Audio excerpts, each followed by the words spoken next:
the goal was always to move to Japan, get in touch with my Japanese side, explore that, have some fun, learn a craft, learn ramen, and then come back and bring it to the States. Menya means like noodle shop. Rui is my Japanese name. So it's like, it would be Steve's noodle shop, I guess, but Rui is my Japanese name. What's going on, Opecast? Today we have a very special guest. If you love ramen anywhere in America, you probably have seen this guy. I mean, he's been in Forbes, Food and Wine, obviously locally in St. Louis, everyone's talking about him, but lots of other publications. Steven Pursley, Menya Rui, how you doing, man? Good, man. Thanks for having me. Hopefully I gave you some justice there on that introduction.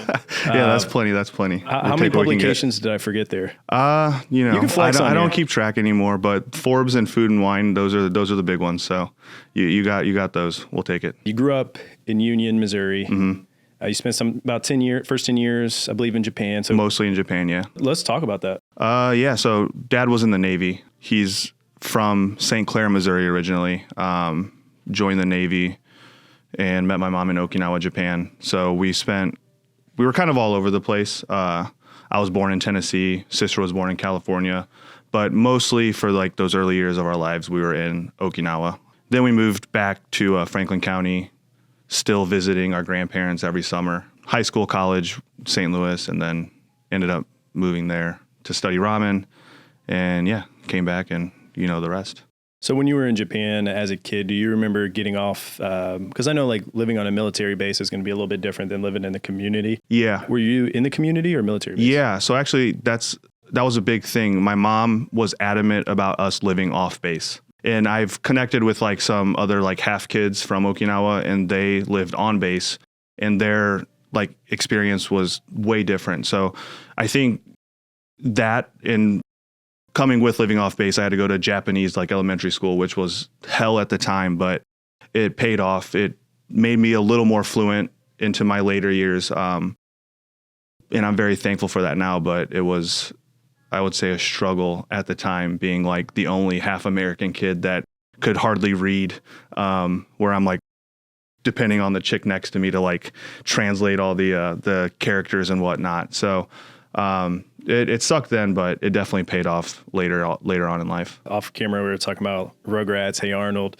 Obviously, when you got into the States, you had access to Nickelodeon. Do you have any memories from, maybe from ages 6 through 10, watching those shows over there or watching something else? I remember getting really excited one time. I went over to like a Japanese friend's house, and we always lived with our grandparents or like spent a lot of time with our grandparents, and they weren't, buying like the nice packages of the TV channels. But I went over to like a better off friend's house, and they had a Scooby-Doo on. It was called something way different, but I was like, holy shit, I haven't seen Scooby-Doo since I was back in St. Clair at my other grandma's house. So yeah, there was definitely some moments like back and forth where you'd see kind of references that you wouldn't expect to see on either side. But yeah, that was one. Scooby-Doo was exciting to see in Japanese, dubbed over.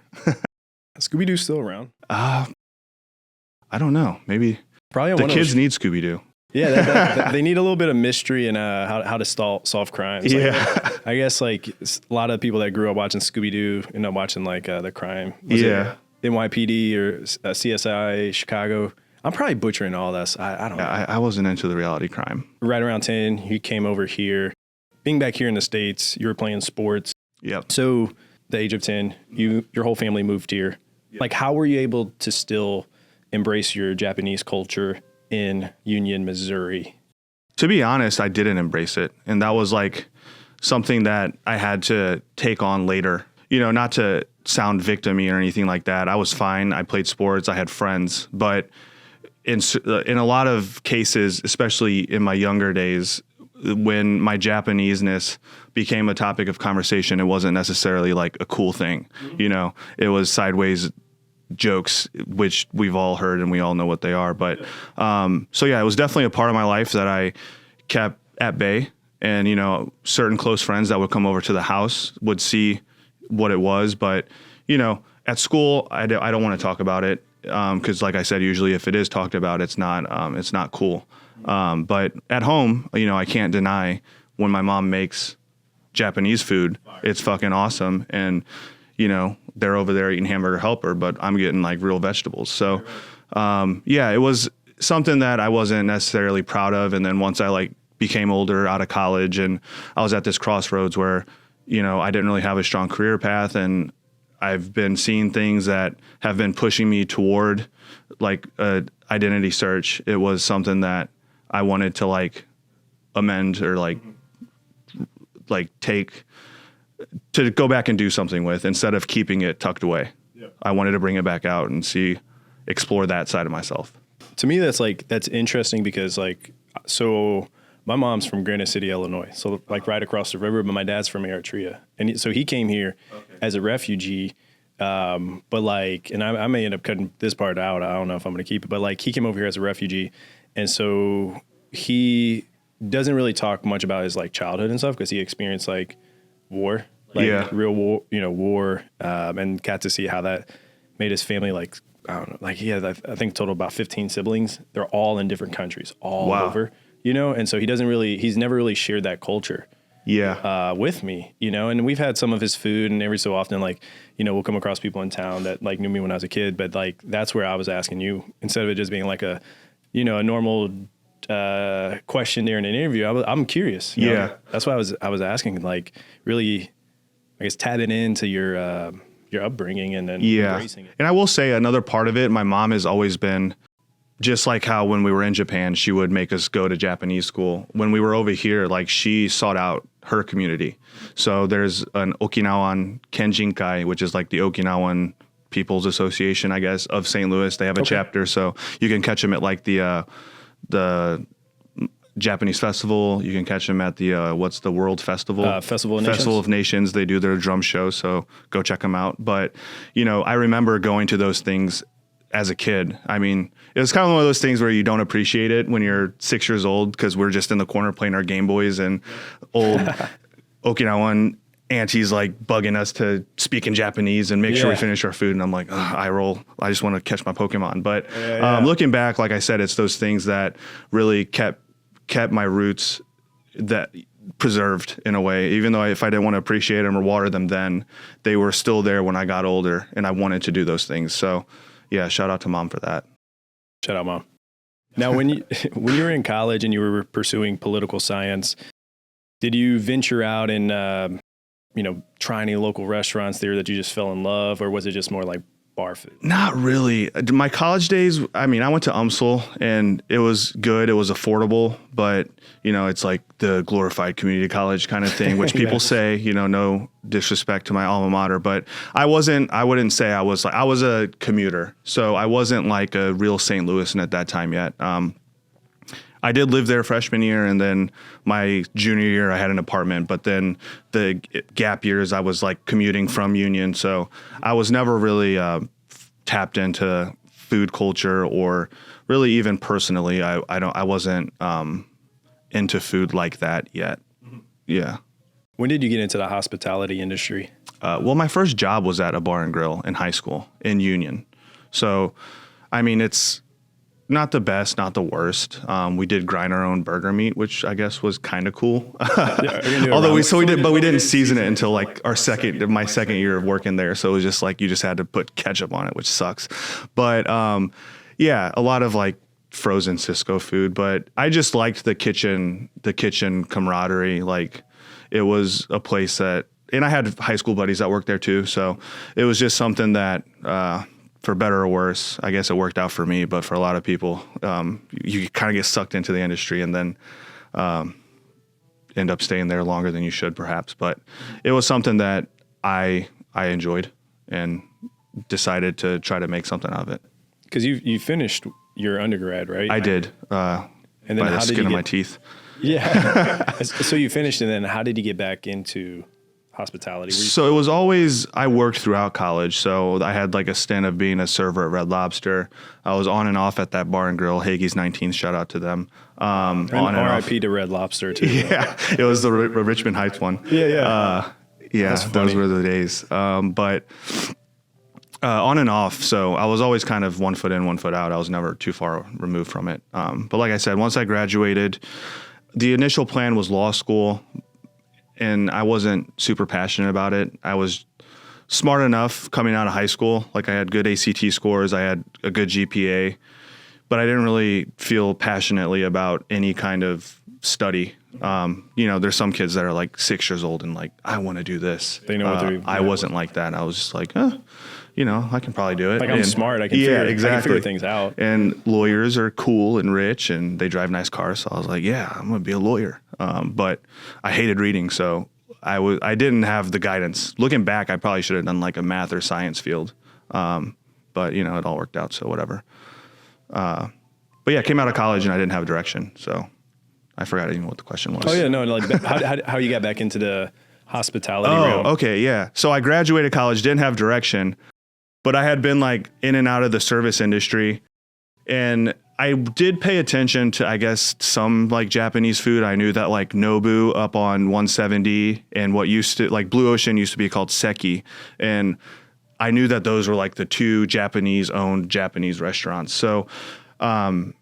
And back then ramen wasn't really a thing, and I did like ramen every time I'd go back. So I was like, man, I think ramen would be a good business or a good opportunity. And that was always in the back of my mind throughout college. And then once I graduated with no plan, I was like, all right, maybe I should go for it. Dad was like pushing me to join the Air Force, because he was worried about like what the hell am I going to do? Because I was back in the basement, smoking too much weed, chilling out, going out drinking, getting really good at pool. Essential things. Yeah, which I am good at pool. If you want to run it, hit me up. But yeah, he was pushing me to join the Air Force. I went to the recruiting office, but I felt like I was like giving up on myself if I did that. So I convinced my mom to reach out to my uncle to see if he'd help me like try to make a connection to get a job. He was willing to do that. So yeah, he got me like an interview. He was a truck driver. Your uncle? Yeah, my mom's brother. Oh, okay. He was and was he was here in the States? No, he's in Okinawa. Oh, okay. So he does like a delivery company. And he just had like his favorite ramen shop along his route, I guess, was like a mom and pop shop. I think maybe 18 seats, husband and wife. He said that he would talk to them, and he talked to them for me before I made like the final decision to move. And he's like, well, I can't promise you a job, but I will try to give you a job or at least help you find a job. So that was like the promise that I made the move on. And my grandpa still lived there, so I was able to, get a room at his place. Without them, the amount of money I'd be making, I don't think it would have been possible to, to take care of myself on, I think my first wage was like 600 yen an hour. So even at a good exchange rate, it's like $6 an hour in 2014. Yeah. So it wouldn't have been enough money. And a lot more stress too, like, I got to pay this. I got to pay that. And in all Japanese, which I can like have a conversation, but if it comes to like going to the city hall and taking care of taxes, that was a bit beyond my ability. So if it wasn't for like my family and them kind of supporting this journey, then it wouldn't have been possible. So yeah, I'm grateful to them. So when you came back here, you were working at Indo. Is that correct? First job back was Rooster. I was serving. Rooster. Yeah. Gotcha. Because in Japan, they don't tip. And then I remember on my flight back, we stopped at the airport and I bought like a pizza. I was with my sister, I think. So it was two of us. We shared a pizza and a salad, maybe. I don't know. The bill was $50 and then I tipped $10. Mind you, I'm coming off of making like $6 an hour. Oh, yeah. And I was like, $10? I was like, I need to be a server. Yeah. So the first job I found was like, and I wanted to work in the morning. So I was serving at Rooster for a couple of years. Then I got tired of serving, white wheat, sourdough, rye. I got tired of saying that. So I was like, let me get back into the kitchen. And by then I had kind of been doing some pop-ups. I had connected with Nick. And then he had just kind of opened Indo a few months prior. So I was like, hey, do you need some help? And yeah, he took me in. No, at what point did you decide, okay, like I'm going to open up my own ramen spot? Oh, that was before I moved. Okay. So I moved to Japan with the intention of being there for, I said 1 year at the time but it ended up being 3. So yeah, the goal was always to move to Japan, get in touch with my Japanese side, explore that, have some fun, learn a craft, learn ramen, and then come back and bring it to the States. What is your style of ramen called? We do shoyu ramen is the biggest, I guess, subgrouping. And then within shoyu, it's kind of onomichi style is the pork shoyu. But I'd say just shoyu ramen is what we do. How many different styles of ramen are there? It's countless, really. I mean, you got like the big ones, like Tokyo shoyu, Yokohama ieke, Hakata tonkotsu, Sapporo miso. I mean, those are like kind of the big ones that have like gotten to that level, but any shop can really be any combination of what makes those things, if that makes sense. Because the thing with ramen is you have your soup or your stock, you have your seasoning base, which is like infused soy sauce is what we do. You could have miso, a certain type of noodle, and then toppings. So they're all prepped separately and then combined to order in the bowl. So you could do a tonkotsu soup with a shoyu. All the parts are interchangeable and you can do whatever you want with any of them. So it can get convoluted, but there's just some subgenres and genres that have outlasted and became a thing. But really, there's no rules. One of my mentors said, like in Japan, like there's no rules in ramen. You have like fundamentals, but there's no rules necessarily as far as like what ingredients you have to use. The fundamentals and techniques. Yeah. It's not like, I guess, soba or udon. It's always like, it's within a certain framework of dashi. This is what the noodles are. But with ramen, it can be dashi and animal soup. It can be just animal soup. Someplace, there's a lot more room for interpretation or kind of just personal preference.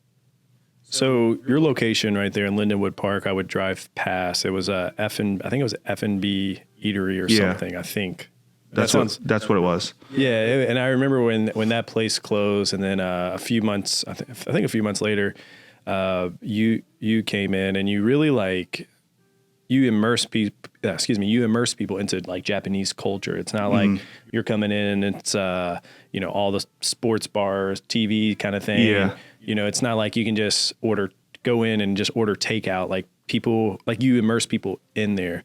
And so, how was that first day of opening? I don't know if you even have a sign, but like you flip the sign, hey, we're open. Were you like nervous that people would show up? No. Well, okay. So we did a soft open and we got our teeth kicked in. Initially I thought we could do it with 3 people. We do it with 4 now, but the 4th is like essential for the front of house traffic control thing. But you kind of live and learn and you roll with the punches, but I think there's a certain degree of nervousness, but I wasn't like biting my nails kind of nervous. It was like, all right, here we go. But I felt ready. Even leading up to the open, I was pretty chill, like surprisingly, I think. That's not to sound cocky or whatever, but it was like thankfully a pretty smooth build out. Everything was kind of on time. I had like borrowed way more money than I needed. So I was never like scraping toward the bottom. And on like the culinary end of it, I knew that I had done everything I needed to do up to that point. I ran pop-ups, tested the market. I made something that I tasted. I think it's tasty. I've had other people taste it. They think it's tasty.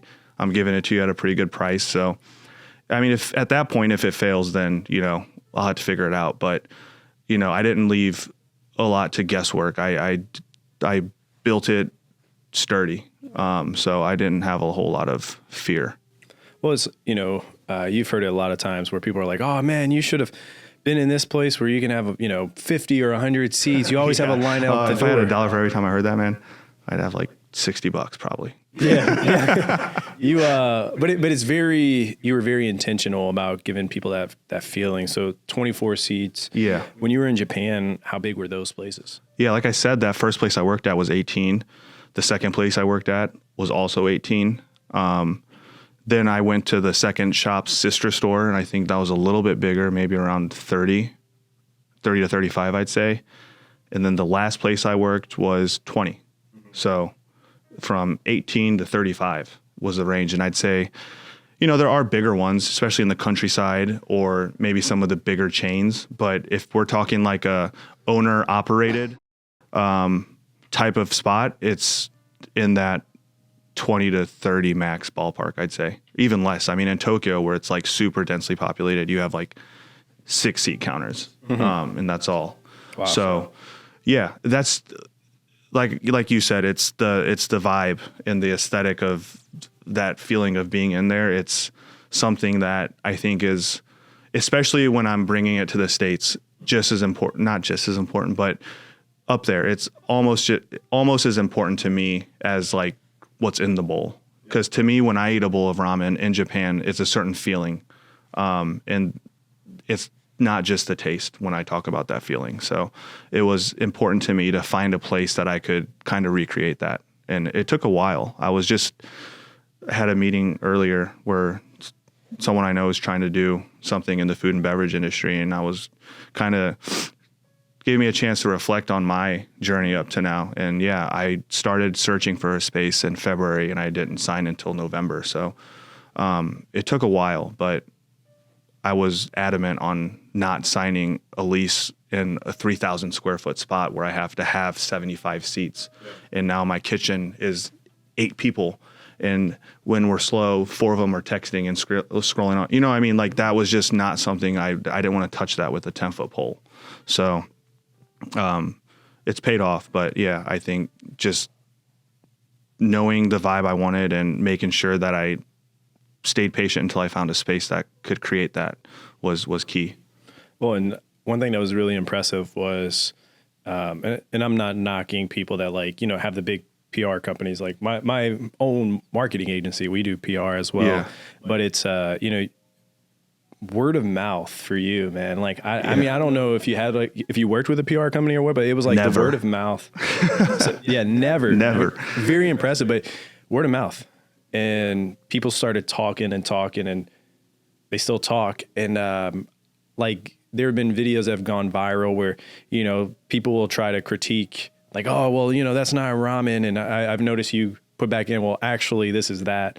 How does it feel to have to not really introduce, but educate people on your style of ramen? Because they think what they're getting is authentic, but it's not. Yeah. It's an honor, really. I think we were talking off camera, but like being the first in a market is, I think, the best advantage you could have. So it's sure, I guess, a double-edged sword at times, but we've been very well received and we're grateful for that to like our community in St. Louis. But, when those opportunities do arise to educate, I think, we take that seriously. And it's like, it's cool that we get to be like, I wouldn't want anyone else doing it besides me. So I take a great deal of pride in that. And I try to do my best to educate my team and make sure that we're all in a good spot to educate the people. But I think most of the time, like you said, there was a comment where I had to kind of clap back a little bit. But for the most part, for education purposes, yeah, people come with an open mind. And not everyone's going to be happy, and that's fine. Like everything doesn't have to be for everybody. Like we have 24 seats. I don't need to please the entire world. But you're being consistent with what you put out. It's right. Not like, you go, hey, you need to go on a Thursday because of this. It's like, no, you're consistent, whatever. Yeah. But that's, kind of inherently built into ramen. Like I said, everything's prep on the back end. And then we just, as long as we're scooping the right scoop, then it should taste the same every time. But yeah, it's an honor to be able to, take culture from over here and introduce it to people and have it appreciated. It's a cool thing. And we love doing it. Do you have a certain playlist you listen to when you're there when you're open? Nah, not really. I'm pretty, I'm not like a music head, I've realized. I like my certain songs and tunes, but I'm okay with a podcast. I usually defer to the teammates. I let them put something on. So you get introduced to something different. Yeah, I know. I tried. I like, I like rap music. That's been definitely my most listened to genre throughout my life. And, I always had when I was moving to Japan, like my dream was like, oh yeah, I'm gonna play my rap songs and I'm gonna make ramen and I'm gonna make people listen to it. And then like a month in, I got a review. I was playing like The Alchemist and Boldy James, I think, which is like cool sounds because it's like kind of like the sample heavy, like smooth hip hop. But then I guess Boldy James was talking about something crazy and someone like heard the words and were like, we don't want to be in there with our family. I got a bad Yelp review that like ruined my 5-star. We were very early on. So I still had a 5-star and then they left a 1 or 2 or 3. I can't remember, but it ruined it. You know what's crazier? It was someone from my mom's Okinawan group, their husband. I was like, Mom, you need to say something to them. It was someone we knew. It was our own people. It'd be your own people, man. It was crazy. I was blown away. I was like, wow. Some people, you know how you had to go through like driving school or you had to practice and then you got your driver's license? I really feel like certain platforms should require people to go through a process before they give reviews. Yeah, it's one of those double-edged sword kind of things, right? Because like when it's good, but then you can like anyone can say anything. So yeah, you got to take the good with the bad. And I think for us at least overall, it's still a net positive. So you know, whatever. But yeah, since then I just quit playing the rap songs. We went to a Japanese city pop playlist, which is, you know, everyone loves that. That's safe. It's fun. But now, yeah, I kind of just leave it to the staff. I let them, you know, decide. I defer to them. So with this success that you've received, do you see yourself opening up another location? Yeah. So currently looking, like we were talking, we do Shoyu Ramen now. I think I want to open a second location, but do a different style of ramen. So it'll be kind of the same format, maybe a little bit bigger. You'll have a little more elbow space, hopefully. But overall, the same kind of vibe. I don't want to make it too big. I think, like we were talking, that vibe is... It's one of the things that make you... It's special. Yeah. And I think, you know, for every one person that might complain about it, there's like 20 people that love it. So that's what we're going to go with. But yeah, we're looking, it'll be kind of the same operation, but a different style of ramen. So stay tuned for that. Do you have a region you're looking for? I want to be, so we're located on Hampton, kind of near the intersection of Hampton and Chippewa. So I want to be north of 64 is kind of where I'm focusing my search. But I think at the end of the day, it is finding the building that has the bones and the right size to execute what we have in mind. But ideally, it would be north of 64. I really like the Olive stretch with Chili Spot and all those places. I think it's well known enough as like a dining destination, but still kind of off of any kind of main district to keep the cost down. So I'm looking there. In that area too, I mean, people could kind of Google the history, but you know that whole area has changed significantly with the Costco that went in. Yeah, but I mean, the Costco kind of has me licking my chops a little bit. It's a lot of traffic, so you know, like right across from there, I don't know if they own that spot, but I think there used to be some restaurants there, and I don't think they're. Yeah, they've all been removed. So I mean, I know that was kind of a debated topic, but but there's an opportunity now though, like with all those people going every week to Costco. Yeah, there's all those other places. Like only so many people are going to go to those chains. Yeah, you know. So which I did. I reached out to like the market at Olive people that they have like First Watch, Raising Cane's, Jersey Mike's, and unfortunately they're out of spaces in the new shiny buildings. But yeah, I'm willing to go a little bit in either direction. So hopefully we can find something soon. But I don't know. I've never been in a rush. I'm not like a wake up at 6 a.m. and start knocking things off my list kind of guy. So when it happens, it'll happen. But yeah, we're looking. And at least like for now, you're still putting out great product. Yeah, you just got to maintain. Consistent. And that's the thing. It's I'm ambitious and I want to open a second location. But at the end of the day, we got to protect what we have already and make sure that we don't start slipping over here to hopefully do good over here, you know. So we will stay focused and on top of things in the original location. I respect that. Foodie Friday, 3 or 4 of your favorite spots. 3 or 4 favorite spots. I like Louis. Louis is one that I go back to. What are you ordering? Usually the gnocco.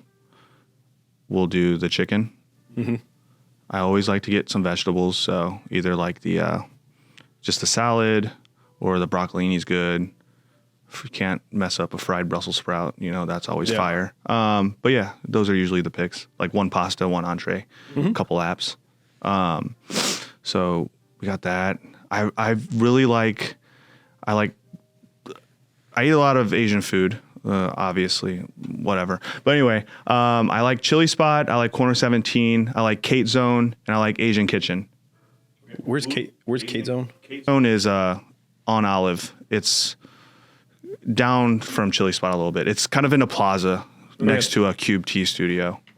Yeah, so like those are kind of on rotation when I want to eat rice. But yeah, I'd say that. And then, I don't know, I like emos. Oh, yeah. Sometimes emos with the Red Hot Riplet wings have been my order lately. Your go-to? Yeah.